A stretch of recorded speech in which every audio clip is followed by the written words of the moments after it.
Nous sommes donc mi-juillet, dans les Alpes de Provence à 900 mètres d'altitude, et on va se faire un petit topo sur l'Aille. C'est pas terminé, mais bon, c'est quasiment la fin quand même, hein. Vous voyez que le champ de Vesse a très largement changé de physionomie, ça s'est couché, ça commence à sécher, tout va bien. Alors, spectacle de désolation totale, voilà l'Aille renversé, chahuté, mais qu'il est beau, mais qu'il est beau.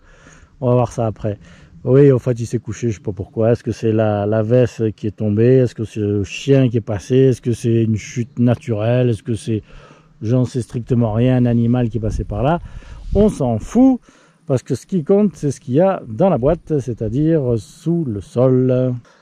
Il a poussé un peu au milieu des patates d'il y a 3 ans. Oubliés là, et qui ont repoussé, et que je sais même pas si je vais retrouver dans ce bordel. Alors donc on va voir un petit peu ce que ça donne de plus près. Donc voilà ce que ça donne au niveau du sol. Presque toutes les tiges ont fait des bulbilles. Là, vous en avez une belle. Ça bien sûr, je récupère, je replante pour dans 2 ans. Il faut 2 ans a priori pour que les bulbilles donnent quelque chose. En fait j'ai commencé à faire l'expérience et puis sans le faire exprès, j'ai coupé l'ail, les bulbilles, enfin les tiges des bulbilles que j'avais mis dans les coffres, donc je pense que c'est râpé.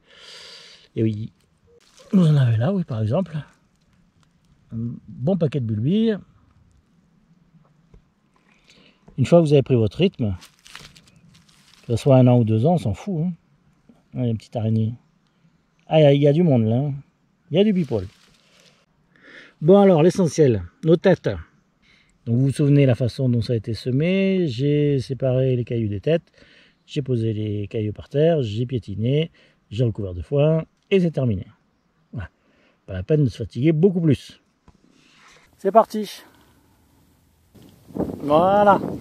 J'ai dépioté tout mon bazar. Vous voyez ce que ça donne. Je vais pas m'embêter. Donc vous voyez à peu près la petite zone qui traîne là. Donc qu'est-ce que je fais? Je marche dessus. Voilà. Je dois marcher là. On écrabouille tout.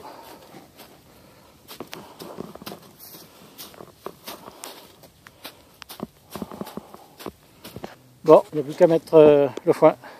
Et voilà, c'est fini. Voilà. Bon, maintenant, rendez-vous en juillet.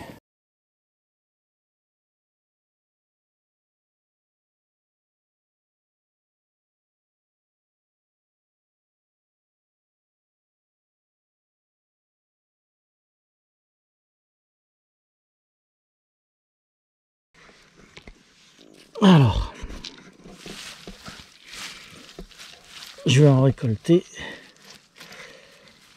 Ah, vous voyez, c'était posé sur la terre, hein. Et depuis, ça s'est quand même bien transformé. Parce qu'il faut que j'aille le chercher. La tête, il faut que j'aille la chercher.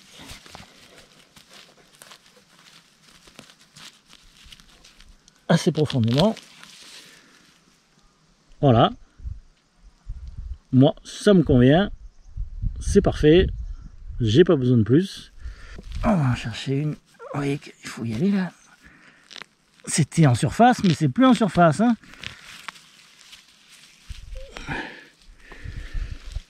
Voilà une deuxième. Avec plein de petits cailloux. Ça, c'est un régal. On s'en fait une, vous voyez. Bon, c'est sympa, hein. Sympa, elles sont pas toutes comme ça, hein. Ça, c'est vraiment une grosse, je vais la laisser, hein. On la sort? Bon, allez, on la sort, cadeau. Comme vous le voyez au diamètre des tiges, toutes ne sortent pas. Une tête comme celle-là, c'est bien évident. Ça, c'est vraiment de la grosse tête. Enfin, grosse pour moi, hein. Pas grosse pour les professionnels qui sortent des trucs gros comme le poing. Mais moi, je m'en fous, hein. Là, vous voyez, si on suit à la tige, ça doit être une petite tête, ça.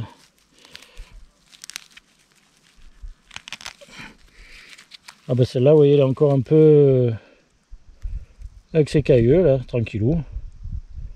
peux ressemer ça tranquille si je veux. Je vais pas tout sortir parce que... parce que... Bah oui. À quoi ça sert, hein? Est-ce que ça sert à quelque chose de tout sortir? Ça, j'en sais rien.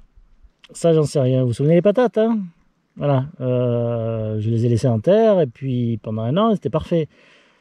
Donc là, si je peux m'éviter de les ramasser,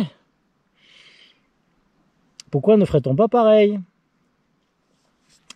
Donc voilà, la question est posée. Vous savez, vous me connaissez, hein, je ne vais pas ramasser. Hein. Je fais ces 4 têtes pour le plaisir, mais je crois que je vais tenter le coup. En fait, ce que je me dis, c'est que l'an passé, enfin les autres années, même l'an passé, l'année d'avant, etc., il y en a plein que j'ai oubliés. Et ceux que j'ai oubliés, ils ont repoussé. Ils n'ont pas pourri, ils n'ont pas fondu, ils n'ont pas disparu, ils ont repoussé. Un peu comme les pommes de terre. Celles que j'ai laissées un an, elles sont reparties, elles ont refait des patates. Ou je les ai mangées. Donc pourquoi ça ferait pas la même chose avec l'ail? Je sais à peu près où il est, parce que c'est sûr qu'après il va falloir le retrouver. Pendant l'année, je vais venir me servir. Et puis on va faire la même chose que pour les pommes de terre. Hein? Qu'est-ce que vous en pensez? Vous voyez les belles graines de veste là qui sont déjà parties d'Écosse. Donc voilà, je crois bien que je vais tenter le coup de voir ce que ça donne. Je ne vais pas me fatiguer à ramasser tout ça. Je vais le laisser sur place.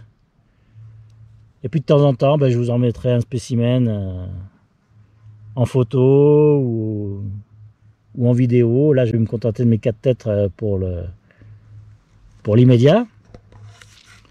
Et puis, au fur et à mesure, je viendrai pêcher. Hein. Voilà pour l'endroit dans le potager.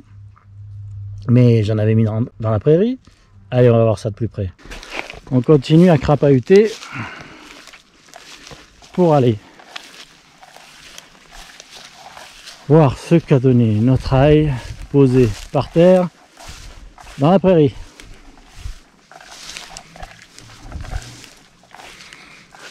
Je suppose que vous commencez à le voir, juste en face de nous. Lui, il n'est pas tombé. Lui, il est encore vert. Tiens, tiens, tiens. Voilà. Ça reste mieux ici que là-bas.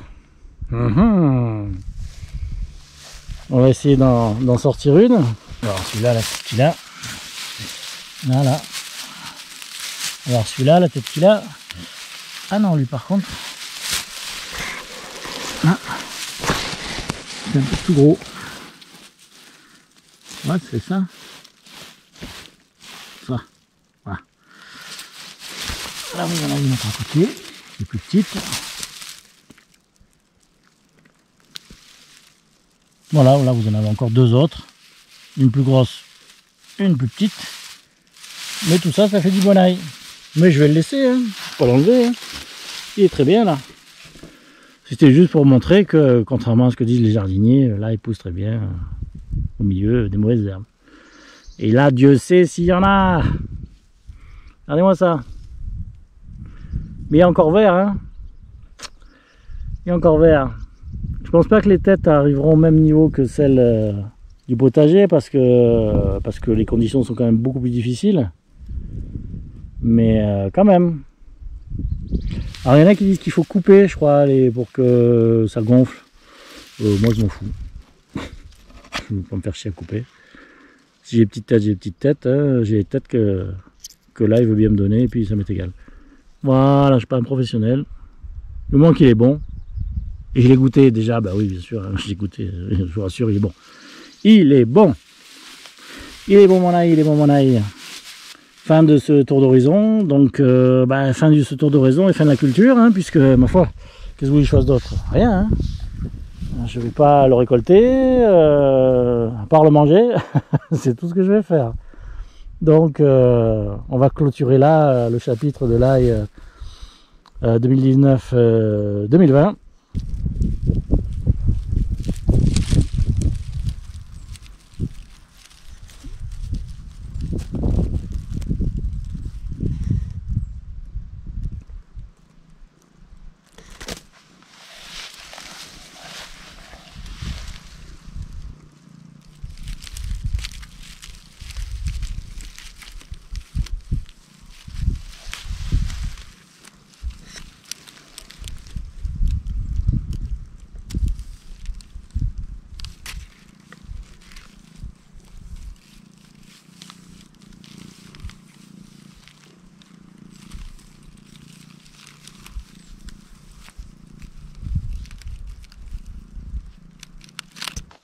Voilà ce que ça donne, ces 4 têtes récoltées tout à l'heure, tout à fait convenable.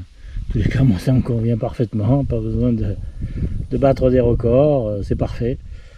Et il n'y a plus qu'à croiser les doigts maintenant que le fait de laisser l'ail en place au fil des mois, eh bien, va donner le même résultat que pour les pommes de terre, à savoir qu'on va pouvoir en manger tout au long de l'année 2020, la fin de l'année 2020, jusqu'en 2021, date de la prochaine récolte. Et on verra ce qu'on fait cet automne, si par sécurité on en ressème ou pas, ça sera fonction de l'état de celui-là à cette époque-là, aux environs du mois de novembre, et on verra ça ensemble, bien entendu.